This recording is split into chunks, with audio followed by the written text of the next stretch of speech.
I would think that I was born as an artist. I remember that I was painting when I was a small child.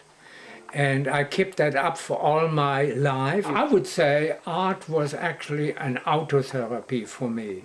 That, of course, I discovered after I used art as a therapeutic tool with schizophrenics or other people, and art would be open their an understanding to themselves. It was a kind of a dialogue with oneself. I feel the schizophrenic is particularly disturbed in the verbal field, you know, and he's least disturbed in the visual field. And therefore they could communicate over the visual field much better than in the verbal field. I would say through the painting, they open a new avenue through this technique, you know. There's no rigid rules on that, and therefore they can really express their feelings. Therefore, they feel accepted. We do not analyze the paintings. We just appreciate what it means to them. And I do not see them as mentally ill person. I see them as human beings. They have a different form of life experiences and so on, and how they feel. If I'm painting with a patient, I'm not their doctor. I'm a human being like he is a human being. They never see me as a doctor. They see me as an artist.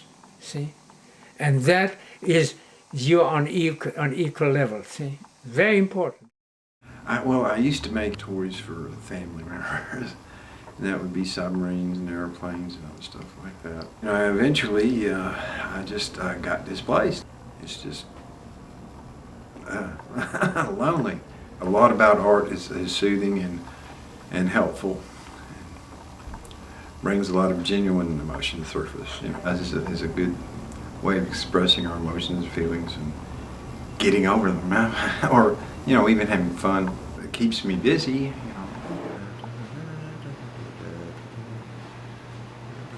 know. Even though we're living in very troubled times, you know, it helps. I actually was drafting in high school, and well, I used to, you know, for some of the science projects, you know, try and draw pictures of galaxies, and all I had to work with was like cardboard paper and tin cans and cardboard boxes and a little bit of imagination. In science, all that stuff's out there, even if you just find a dinosaur head. And even a dinosaur head would be cool to put on a canvas. It's kind of fantasy. It's a fantasy, but it's a nice fantasy. And then the glitter came in, and it's easier to represent something in more of a three-dimensional basis. I'd like to do a glitter Obama. That would be good. That would be very good, but I haven't gotten around to that yet. I've always had the talent, I guess you could say, when I was born. It comes natural. I like to do all kinds of things. I like to do paint ceramics, crochet, draw. I like to draw people, animals, cars. I try to put a lot of stuff in one picture instead of just one little thing. I like to add on and make it interesting to look at. If I see something that I like, I kind of like take a picture of it in my mind and come home and try to draw it back out. I guess since my mental illness, a lot of stuff I had to look at to draw. Back in 1992, I had a nervous breakdown. My mind snapped. And then I started hallucinating and hearing voices, and I'm not the same as I was before. When I do art, it's like therapy to me. It releases my what I'm thinking about, what's aggravating me. Art takes me away from it, and I even breathe better when I'm drawing. It makes me feel good. It really does, because I put a lot into my artwork before it goes out of here. I'll stand back, look at it for a day or two, make sure every little detail's just right. I think from an early age I was, bombarded with, things from television commercials and billboards and newspaper commercials, everything that they take on a life of their own that, they live inside my head. I do a lot of pop cultural images like Mr. Kool-Aid and the people that populate McDonald's land like Mayor McCheese and Grimace, and I put them in different situations. Then, Mayor McCheese lost the election of McDonald land. Now he's a drunk and he wakes up every morning and his bun aches. Well, I'm very anti-corporate. I mean, I don't like the corporations running everything. I was just doing a painting in there with General Electric, Colonel Sanders, and Captain Crunch. They're an army, and General Electric makes the plans, and Colonel Sanders passes them down to Captain Crunch.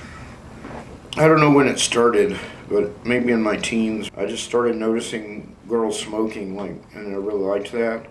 And then, starting about 10 years ago, it started disappearing, and I found out they go into the TV. So that's where I can see the women smoking in TV. I've always done art from when I was a little kid. I can't remember a time when I didn't draw. I still draw every day.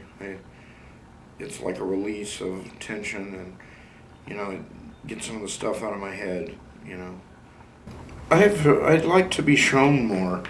I'd like my artwork to be shown all across the country, or at least in part of the country.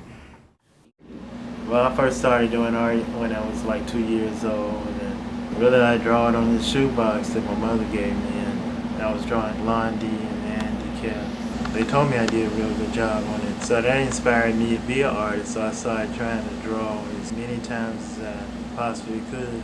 I like to draw portraits at first, and then I started drawing musicians like Earth, Wind, Fire, and my teachers, they said that I wasn't as good as I thought I was, so sometimes I used to sit and cry because I wanted to be an artist so bad. I started having dreams about being on other planets, being reassured that I was going to be an artist, and so I started drawing my dreams. I had dreams that I was successful later in life, that the art brought me to a success. But that's the reason why I was doing all that art and everything. I wasn't really trying to be famous, but I was just trying to find a way out of mental illness. Sometimes I would give up. Sometimes, every time I thought I was going to give up, there was always somebody that stopped me from dying, saved my life from suicide. But it is kind of hard when you have a mental illness, because you be hearing voices, that be discouraging you to stop drawing. But if you don't listen to the voices, and if you just continue on, then the voices will start encouraging you to do, better and better and better. The lesson of the whole thing is never give up.